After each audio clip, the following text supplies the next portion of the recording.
The morning they threw Mama Kyoma's pots into the road. The sun had not even finished rising. They marched into her compound like men who owned the sky, 7 elders in their finest wrappers, faces hard as carved mahogany, not one of them willing to look her in the eye.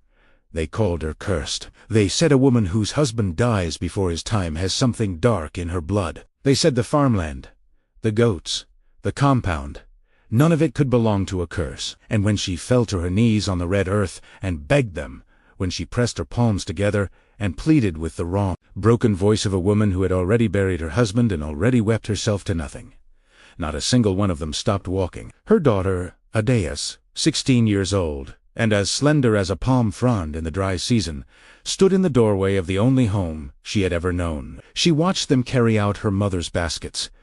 She watched them untie the goats. She watched Chief Adekuno, the biggest, most powerful man in their village, a man who had eaten at their table, plant his feet in the center of their compound and declare it his own. Adeus did not cry. She made a promise instead, a promise those elders could not hear, a promise that would take time and grace and one encounter at a distant stream to keep. Hello friends, welcome to our story. This is the story of Mama Kyoma and her daughter Adeus, of what was taken from them in one morning, of what returned doubled, and of the day 7 powerful men knelt in the same dust where they had thrown a widow's pots, and learned what it truly costs to steal from the innocent. By the time the sun had climbed to its full height that morning, mother and daughter had nothing.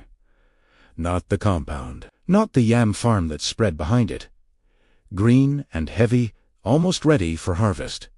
Not the 2 goats, not the grinding stone that had belonged to Kyoma's own mother, brought from her father's village the morning she married. Everything was gone. They sat beneath a mango tree at the far edge of the village.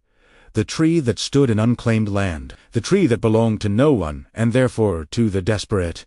And Mama Kyoma pulled her wrapper over her head and could not speak. She just held her daughter's hand and stared at the red road. Before we continue, please like this video and subscribe so you never miss a story.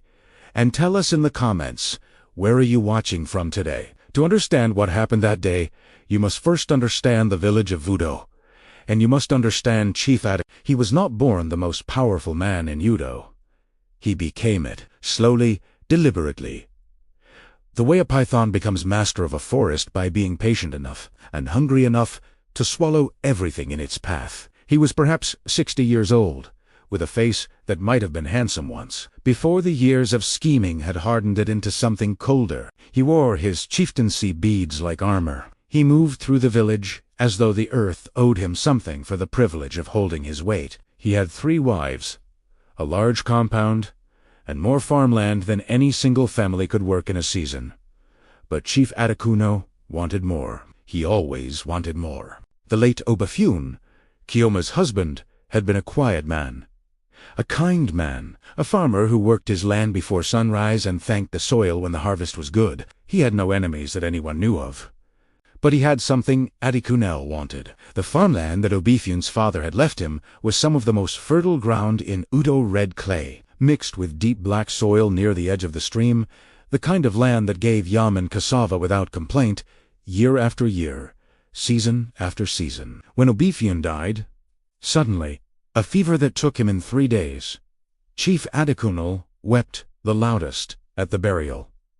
He wept the loudest, and then he moved the fastest. He had called the meeting of the elders that same week. He spoke the words of tradition that a woman whose husband dies young is a woman of ill fortune, that the land must return to the community to be cleansed of her curse, that it was not punishment but protection. And the other 6 elders, men who feared him, men who owed him, men whose ambitions were small enough to fit inside his pocket, they nodded.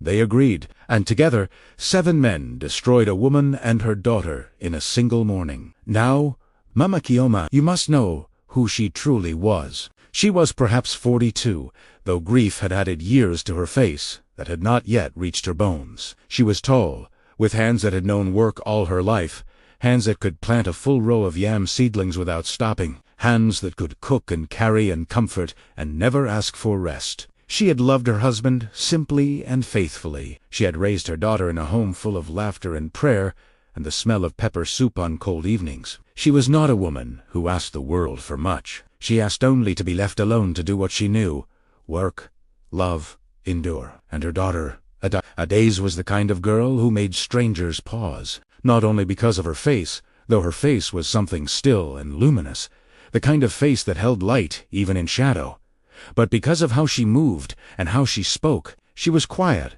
in the way that deep water is quiet. She was gentle in the way that strong things are gentle when they have no need to prove their strength. She had watched her mother work every day of her life, and she had learned that dignity is not given to you. You carry it yourself, especially when others try to take it. The first night under the mango tree, Adaise did not sleep. She lay on the ground with her mother's head in her lap, listening to the sounds of the village settling into the dark. The cry of a night bird, the distant bark of a dog, the low hum of insects in the grass. The air smelled of dry earth and ripe mango, and the faint smoke of other people's evening fires. Other people's fires. That was when Adaise understood, completely and without comfort, what their situation truly was. She pulled her mother's wrapper tighter over the older woman's shoulders, and she began to think, something else you should know. The morning of the eviction, as the elders were leaving with their final load of confiscated property, one of the younger village women, a small, round woman named Amara, who had been Kioma's neighbor for 15 years, had rushed to the gate of the compound and tried to speak. "Chief, please," Amara had said. "She has a child. Where will they?" Chief Adekunle had turned and looked at Amara with an expression so cold it stopped her sentence in her throat like a hand pressed against a mouth. "You want to join them under the tree?" he said. Amara had closed her mouth. She had gone back inside her house. She had not come out again. That single exchange told Adaise everything she needed to know about the kind of power Chief Adekunle held in this village, and it told her one more thing: that help, if it came at all, would not come from inside Udo. The days that followed were hard in a way that is difficult to describe to someone who has never slept on open ground. The mango tree offered shade during the day, but no shelter at night. When rain came on the third day, it came without warning. The sudden, heavy rain of the early wet season that beat the red earth into mud and drenched everything without mercy. Mama Kioma and Adaise huddled together under a piece of cloth that Amara had pushed through her gate at dusk, quietly, without knocking, just leaving it there in the gap between the wood and the earth. And they pressed against the rough bark of the mango tree while the rain fell and fell and fell. Kioma was getting sick. Adaise could feel it in the way her mother's body shook during the rain, not with cold alone, but with the deep, bone-level shaking of a person whose spirit is beginning to lose its grip. She had not eaten properly in 3 days. The little food that kind strangers had quietly left for them was not enough. Her eyes were beginning to look hollow. Adaise made a decision. The nearest water source, after the village well, which they were quietly discouraged from using, was a stream nearly 4 kilometers from the mango tree, through bush and red earth path, past farms that now belonged to other people. Every morning, before the sun had risen enough to be cruel, Adaise would take their single clay pot. The one thing the elders had not bothered to confiscate, perhaps because it was old and cracked, and she would walk those 4 kilometers alone. She would fill the pot at the stream. She would carry it back on her head. 4 kilometers, through the bush, in the growing heat. She would set it down beside her mother, and then she would do whatever else the day demanded. This she did every morning, without complaint, without bitterness, with the focused grace of a girl who has decided that her circumstances do not define what she is capable of. It was on the 7th morning of this walk that it happened. The stream was low that morning. The thin, slow silence of water in early dry season, moving quietly over gray stones, the trees on either side leaning toward each other overhead so that the light came through in pieces, broken and beautiful. Adaise had knelt at the water's edge, her bare feet cold in the mud at the bank, her wrapper tucked up around her knees. She had filled the pot, she had lifted it to her head, the wet clay cold against her palm, the weight settling into her neck and spine the way a familiar burden settles, and she had turned to begin the long walk home. She had taken perhaps 20 steps when she heard hoofbeats. Not the slow, tired hoofbeats of a farmer's horse. These were the confident, rhythmic hoofbeats of a horse that knew it was being ridden by someone who mattered. And then the sound stopped, and a voice said quietly, with genuine concern, "Sister, let me help you with that." Adais stopped. She turned slowly, because you do not turn fast with a full clay pot on your head. The young man who had spoken was perhaps 22, sitting on a horse, the color of dark polished wood, wearing a wrapper of deep indigo that told you, even before you noticed the beads at his neck, that this was not an ordinary person. He had dismounted already. He was standing in the path, looking at Ernot with the hunger that men sometimes use to look at young women, but with something simpler and more surprising. He was looking at her with respect. "I have carried this pot every morning for 7 mornings," Adais said quietly. "I know how to carry it." "I have no doubt of that," the young man said. "But you have 4 kilometers of red earth path ahead of you, and I am going in the same direction, and my horse is very strong." A pause. "My name is Emeka," he said. "What is yours?" His name was Emeka. But that was not all that he was. That was only what he offered her.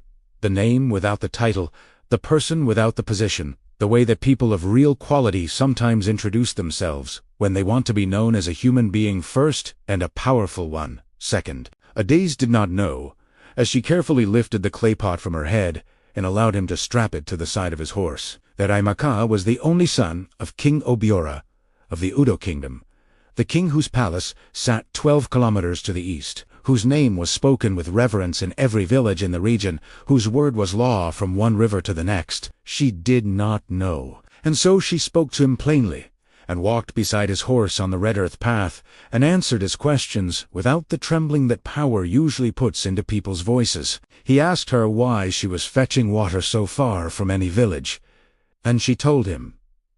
She told him everything, not with self-pity, not with the collapsed, pleading voice of someone begging for rescue, but with the steady, clear voice of someone reporting facts. She told him about her father's death. She told him about the elders' meeting. She told him about Chief Adekunle, and the farmland, and the mango tree, and her mother's hands shaking in the rain. By the time they reached the edge of the bush path, Emeka's jaw was set in a way that told Adais, even though she did not yet know who he was, that something in him had changed. "What is your mother's name?" he asked, as he lifted the clay pot down from the horse. "Kioma," Adais said. Emeka nodded. Once he looked at her for a long moment, long enough to be serious, short enough to be respectful. "Adais," he said, "nothing that was taken from your mother was taken legally. I want you to know that, and I want you to know that I will not pretend I did not hear what you just told me." He rode away before she could ask him who he was. But as she watched the dark horse disappear into the shimmer of the morning heat, Adais felt something she had not felt in 7 days. She felt that the ground beneath her feet was firm. What happened next happened faster than the village of Udo could follow, and much faster than Chief Adekunle could have ever prepared for. Emeka rode directly to his father's palace that morning. He did not stop to eat. He did not change his wrapper. He walked into the king's reception hall, still carrying the morning dust of the bush path on his sandals, and he said, without greeting or ceremony, "Father, I need to tell you something." King Obiora was a man who had learned to read a room in an instant. He looked at his son's face. He set down the cup of palm wine he had been holding. "Sit," he said. Emeka sat. He told the king everything Adais had told him: the husband's sudden death, the elders' meeting, the false accusation of curse, the confiscation of land and livestock and home, the widow and her daughter sleeping under a tree at the edge of their own village. When he finished, the hall was very quiet. The king did not speak immediately. He had the stillness of a man who has seen injustice before and had learned that rage, however righteous, must be aimed carefully before it is released. "You are certain of what the girl told you?" King Obiora said. "I am certain of the girl," Emeka said. Another silence. Then the king turned to his senior adviser, a lean, careful man named Chukuri, and said, "Send 2 of my investigators to the village of Udo. Quietly, I want a full account of the land records for the compound of one Obafune deceased, and I want to know who sits on that eldest council and what authority that council actually holds." Chukwudi bowed. "It will be done before sunset, my king." The investigators reached Udo by afternoon. They dressed as traders, two men in plain wrappers with market baskets, asking about yam prices, lingering near the stalls, chatting with the women who sold pepper and the old men who sat in the shade. They were not looking for drama. They were looking for documents, and for people who needed only a small encouragement to tell the truth. They found both. The first thing they found was Amara, the same round, careful woman who had pushed a cloth through her gate in the dark and then kept her mouth shut in front of Attic. When the investigator sat near her stall and spoke gently, when he made clear that he represented an authority that Atakunal could not reach, Amara looked at her hands for a moment. Then she looked up. "That farmland belonged to Obafun's family for 3 generations, she said. "His grandfather cleared it. It is in the district records. I saw the document myself. When Obafun showed it to the elders last year, he brought it to a land dispute meeting, properly registered, stamped, everything. And Chief Atakunal was at that meeting. He saw the document too." The investigator kept his voice level. "And what happened to the document after that meeting?" Amara's jaw tightened. "Chief Atakunal said he would keep it safe with the other village records. Legally binding land title, placed in Atakunal's possession at a meeting held just 3 months before Obifun's sudden death. 3 months before a healthy man died in 3 days from a fever that no one had seen coming." The investigator wrote it down. Every word. The second thing the investigators found was a medicine seller, an elderly man who traveled between villages and knew everyone's business because everyone knew he was too old to cause trouble with it. He had been present, quietly present, the way old men with medicine baskets are present in the area around Atakunal's homestead in the weeks before Obafun's illness. "I saw the chief send a package to a man who lived near Obafun's farm," the old man said. His voice was dry and factual, like the voice of someone reporting weather. "I did not think anything of it at the time, but after the man died, and the way he died, so fast, so strange, I thought of that package. I thought of it very much." He could not prove what the package contained. He could only say what he had seen. But combined with Amara's account, combined with the timeline, the land document, the meeting, the sudden death, the immediate convening of the elders, the picture being assembled, was one that made the investigator sit very still for a long time. When the investigators returned to the palace that evening and laid the full account before King Obi, the king stood and walked to his window and looked out at the orange sky for what felt like a very long time. "There is more," Chukwudi said carefully. He set a document on the table between them. It was a copy obtained from the district land registry office, where a carbon copy of every registered document was kept by law. It was the land title for Obifun's farmland, registered to Obifun and his heirs. Clear as water, stamped by the district authority, and at the bottom, in the column marked witnessed by village authority, was a signature, the signature of Chief. He had signed his witness to the document that proved the land was not his. He had then taken possession of the original, and then, 3 months later, the landowner had died. And then, 1 week after that, Atakunal had convened an elders' meeting and declared the land forfeit on the grounds of the widow's supposed curse. He had signed the document that proved his own crime, and then he had hidden it. He thought no one would look, Emeka said, from the corner where he had been standing silently. "Most people do not look," the king said quietly. "That is what men like him depend on." The king sent a senior court elder to Udo. The next morning, not an investigator this time, but a man who wore the king's beads openly, who arrived at the village market with 2 palace guards at his back, and who sat down before the gathered elders of Udo with the easy calm of someone who has every right to be there. He asked to see the land records for the compound of the late Obi. Chief Atakunal arrived at the market within minutes of being told. He was dressed in his finest, the deep red wrapper, the heavy chieftaincy beads, and he carried himself with the authority of a man who has never been challenged on his own ground. "There are no land records," he said, almost pleasantly. "The man died without documentation. The land reverted to community authority." The court elder placed the copy of the land title on the table between them. Chief Atakunal looked at it. His face did not change, but something behind his eyes moved, a small, quick thing, like a lizard darting under a rock. "That document," he said, slowly, was brought to me. I was holding it pending review. Holding it for 7 months, the court elder said, during which time you convened a meeting of elders, declared the registered landowner's widow a cursed woman, and transferred her property, including the land named in this document, to yourself and the village authority. A silence fell over the market that was deeper than ordinary silence, the kind of silence that happens when everyone present suddenly understands something they did not understand a moment before.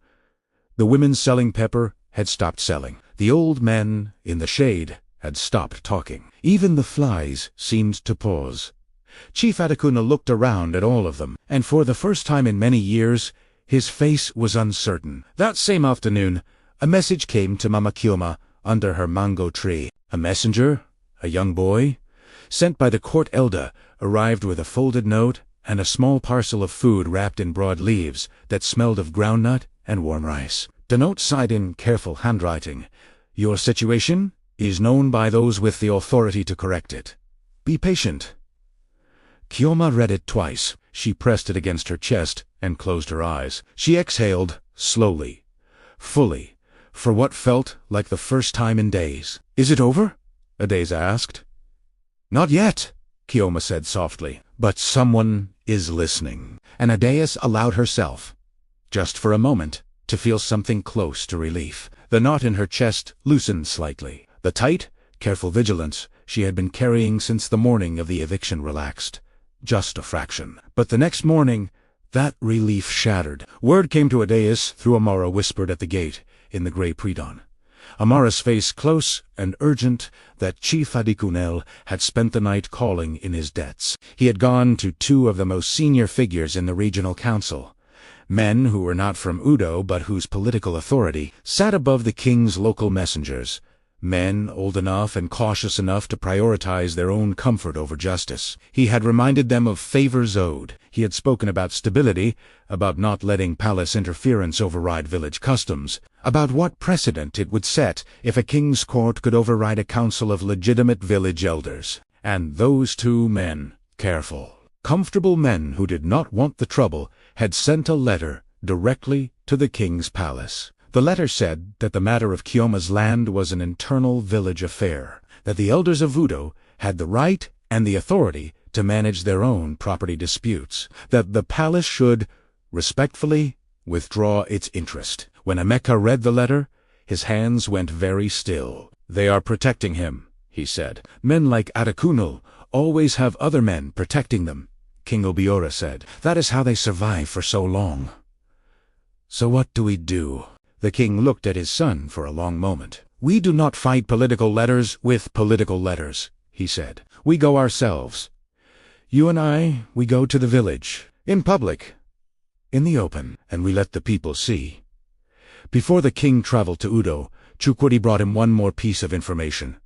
The piece that clicked everything into place like a bone snapping back into its socket. Through a network of contacts in the regional trading post, the investigators had traced the movement of money. In the weeks after Obith, a significant sum had passed from Chief Adekunle's personal account to the accounts of 3 other elders on the council. The 3 who had spoken the loudest at the eviction meeting.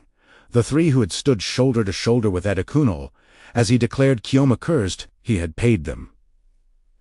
Each one, a bribe, calculated and precise, delivered after the act was done, as payment for their participation and their permanent silence. And there was something else. The farmland taken from Kioma, the rich black clay land near the stream that no other soil in the village could match, had already been measured, already been marked with Adekunle's boundary stones, already been shown, in a private arrangement not yet made official, to a commercial buyer from the city who wanted fertile farmland to develop. Chief Adekunle had not taken Kioma's land because of tradition or curse or community protection.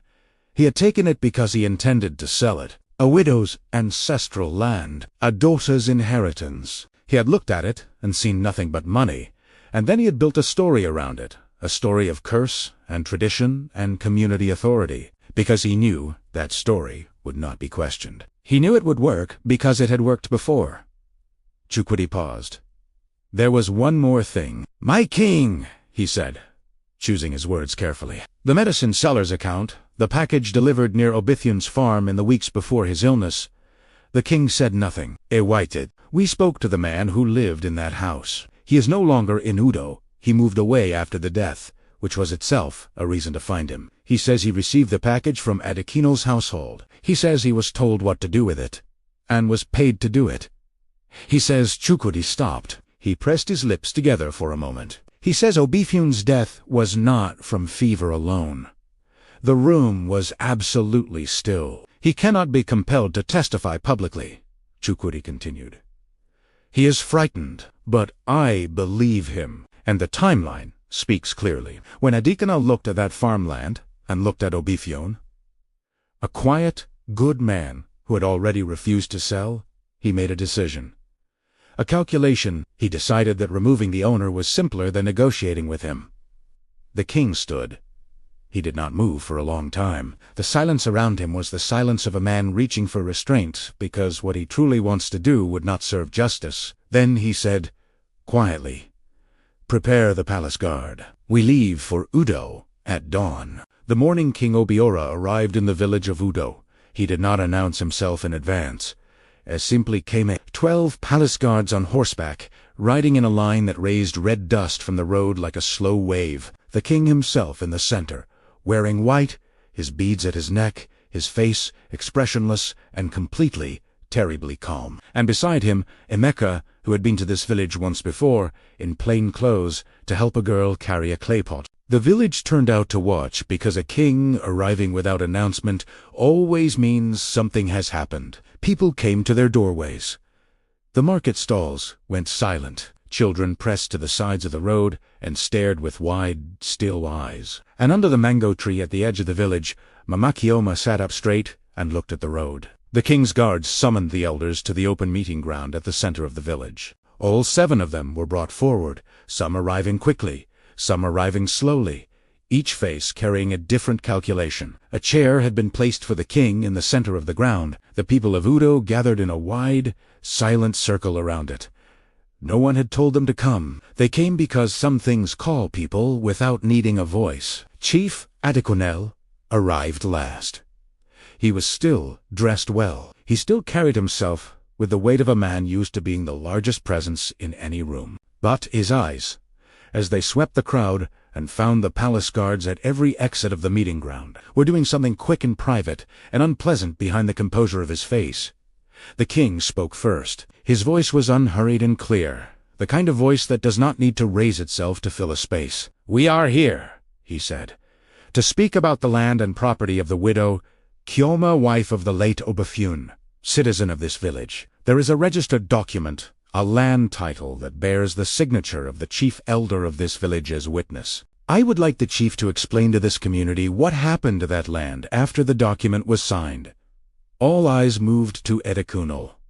Adekunle's face was composed. He spread his hands in a gesture of openness, a gesture practiced enough to almost look genuine. "My king," he said smoothly, "the matter of the widow Kioma was handled by the full council in accordance with the customs of our village. When a man dies and leaves no male heir, there is a registered document, the keen side cutting through him cleanly, stamped by the district authority, naming Kioma and her heirs as the rightful owners. Are you telling this community that document is fraudulent?" A pause, heavier than the last. There were irregularities in that document, Adekunle sighed. His voice was just slightly less smooth than before. "I was holding it pending review." "For 7 months, Emeka said.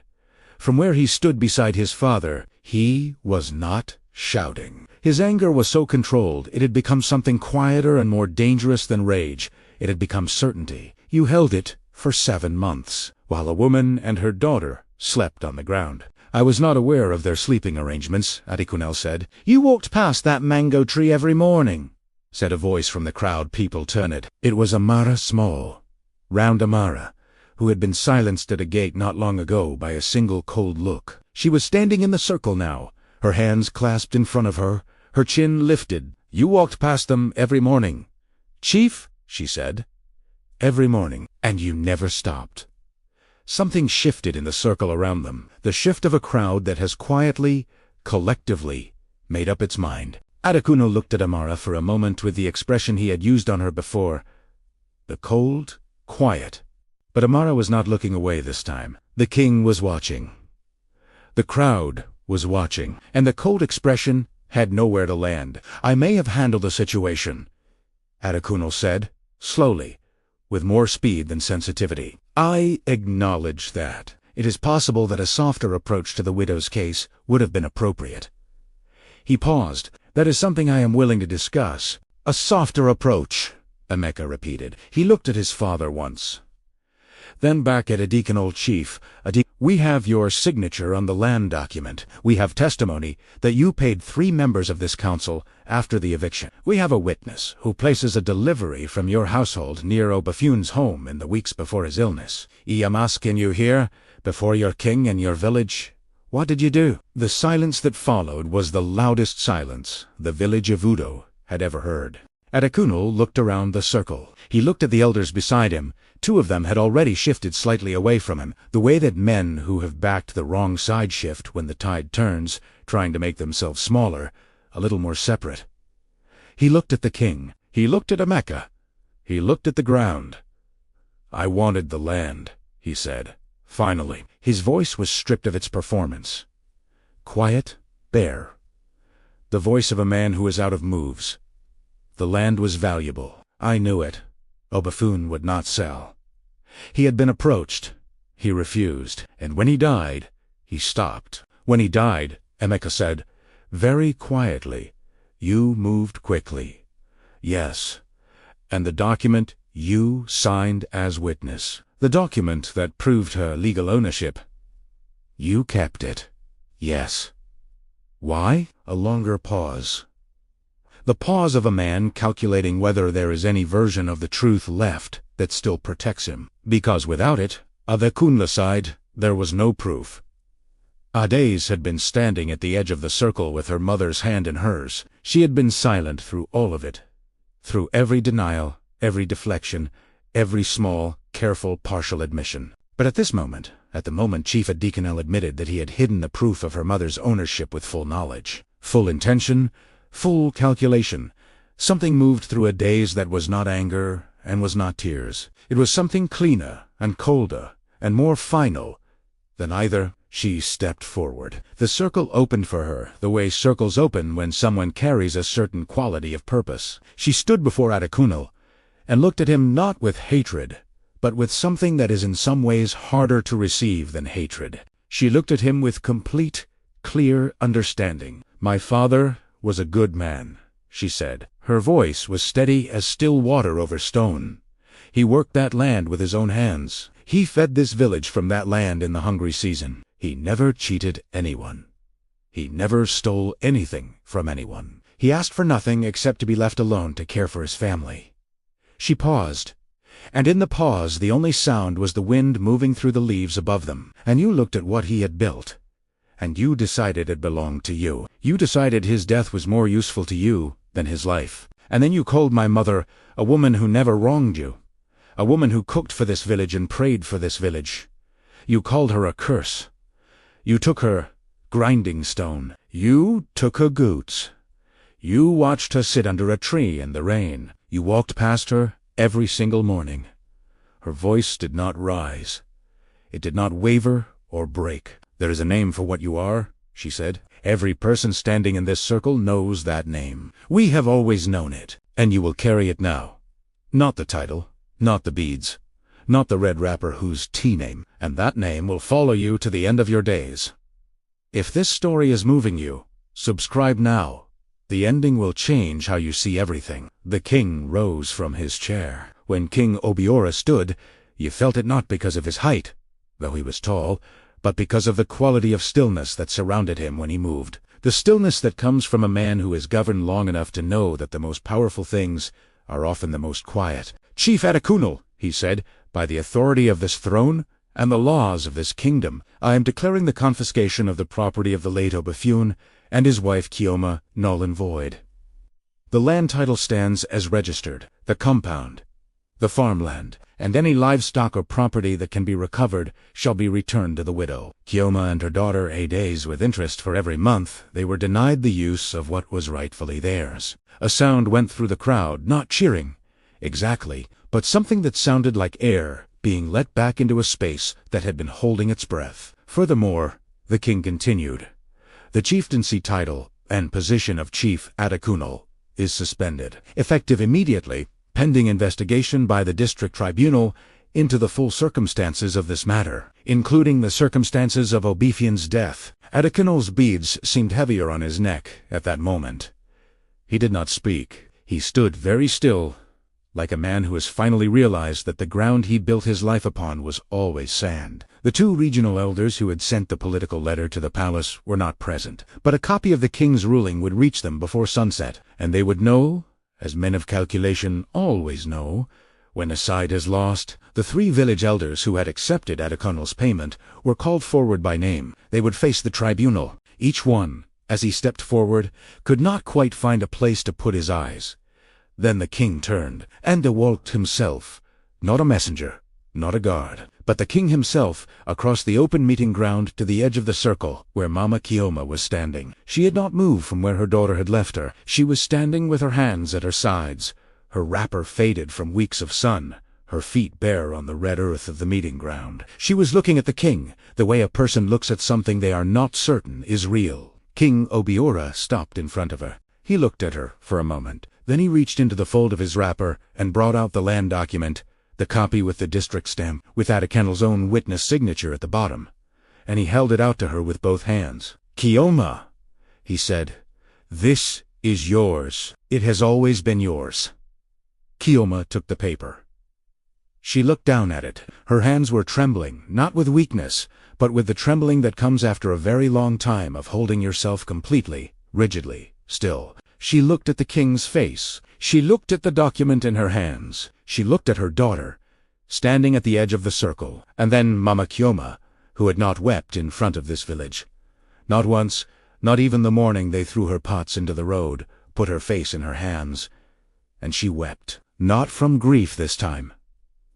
The sound was different. It was the sound of a weight that has been carried for a very long time being set down, at last, on solid ground. It was the sound of the body releasing something the mind had been too determined to let go of until it was certain, truly certain, that the crisis was over. Adès put her arms around her mother. She held her without speaking. The two of them stood together in the center of the circle, and the whole village of Udo stood around them in silence, and bore witness to what relief sounds like when it finally comes. Nobody spoke, because some moments are large enough that words would only make them smaller. There was one more thing that happened on that day. A smaller thing, a quiet thing, but the kind of thing that carries the whole future inside it. After the king had spoken and the disgraced elders had been escorted from the meeting ground and the crowd was beginning to disperse in the slow, stunned way of people processing something larger than they expected, Amaka walked across the ground to where Adès stood. She looked at him, and she recognized him. The plain wrapper, the gentle voice at the stream, the way he had strapped her clay pot to the side of his horse without making her feel small for needing the help. "You," she said. "Yes," he said. "You did not tell me who you were." "I thought," he said carefully, "that if I told you at the stream, you might not have spoken to me so honestly, and I needed the truth, not the version people give to princes." Adès looked at him for a long moment. "You could have sent people. You are the king's son. You could have sent anyone." "I know," he said, "but I chose to come myself." A pause. "I would like," he said, "very simply, to come back.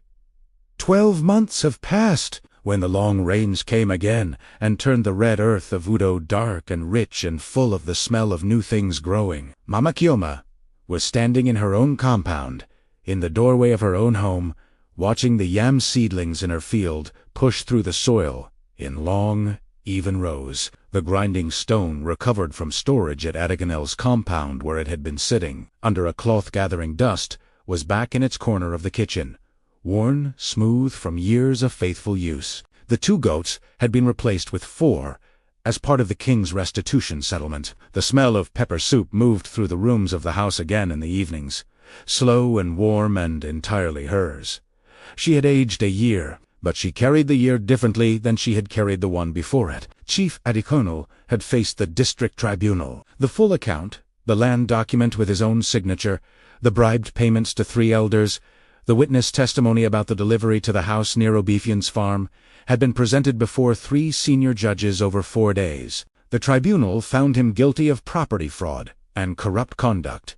His chieftaincy title was permanently revoked. Every piece of property he had acquired through false community authority was returned, and the formal investigation into the circumstances of Obefian's death remained open, with the witness who had finally, carefully, agreed to speak on record. He still lived in the village. But he was no longer chief he was just Edikanul. Now, and when he walked through the market, people did not move aside for him. He moved aside for them. The 3 elders who had accepted his bribes were removed from the council. Their replacements were chosen differently, chosen, for the first time, with the full voice of the village women formally included in the selection. This was a condition the king had attached to the restoration of the council's authority, and it was one that Udo would not undo. Emeka had kept his word. He came back the week after the tribunal, and then again the month after that. And then his visits became a regular thing, a thing the village of Udo discussed at length and with great warmth. He came in plain clothes sometimes, and in his prince's wrapper other times. But he always arrived at the compound first, greeted Mama Kioma first, and drank the palm wine she gave him before he did anything else. Kioma watched him carefully, the way mothers watch. She watched how he listened. She watched how he spoke to the people he met on the road. She watched whether he was the same man alone in her kitchen as he was in his father's hall. After 7 months, he asked for Adiz's hand in the proper way, with kola nut, with elders from the palace, with gifts that were generous but not awesome. Because Emeka had understood something about this family. They measured a man by what he did, not by what he displayed. Chioma greeted. But first, she looked at her daughter, and Adais looked back at her mother.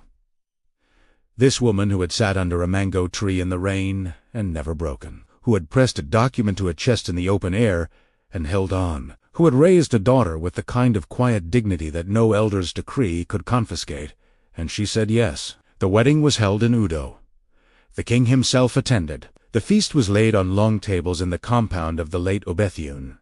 His compound, restored and bright in the afternoon sun, smelling of roasted meat and palm oil and fresh-cut leaves. The whole village came, even the people who had looked away during the worst of it, even the people who had not spoken. They came, and they ate, and they celebrated. And perhaps some of them understood something that day about what their silence had cost and what it would cost them again, if they ever made the same choice. Amara Smolfithel, irreplaceable Amara, sat at the highest table, at Mama Kioma's right hand, because Kioma had not forgotten who pushed a cloth through a gate in the dark, and she never would. In the palace Adais found her footing slowly and with grace, which is exactly how she had found her footing on everything else. She learned the customs. She asked questions. She listened more than she spoke, and when she did speak, people stopped what they were doing to hear, because she had the quality that cannot be taught and cannot be performed. She said only what she meant. Within her first year, she started a small program, funded from the palace resources, with Emeka's full support and the king's blessing, that sent trained investigators to villages across the kingdom to audit land records and identify cases where registered property had been removed from widows and orphans through false custom, corrupt authority, or the quiet violence of powerful men who counted on the silence of the Afreya. In the first year, they found 11 such cases, 11 families restored to their land, 11 mango trees no one would have to sleep under again. Mama Kioma sometimes walked to the mango tree at the edge of the village, the one that still stood, wide and generous, in its unclaimed patch of ground.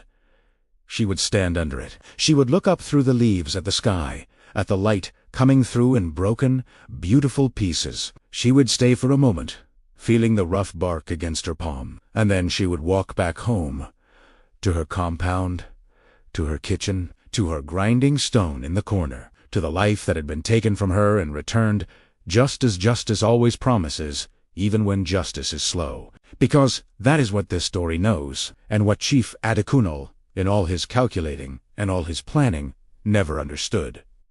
You can take a woman's land, you can take her pots and her goats and her grinding stone. You can call her cursed and walk past her in the rain and pretend that power makes you right. But you cannot take what she has placed inside her daughter. You cannot confiscate courage. You cannot evict grace, and the soil that a good mother plants her love into will always, always, always bear fruit. The tree that bends in the storm does not break. It is only resting, gathering itself. And when the storm passes, it stands taller, and its roots go deeper than they ever did before. Thank you for joining us for this story. Subscribe and click the bell so you never miss a story. Watch our next story here.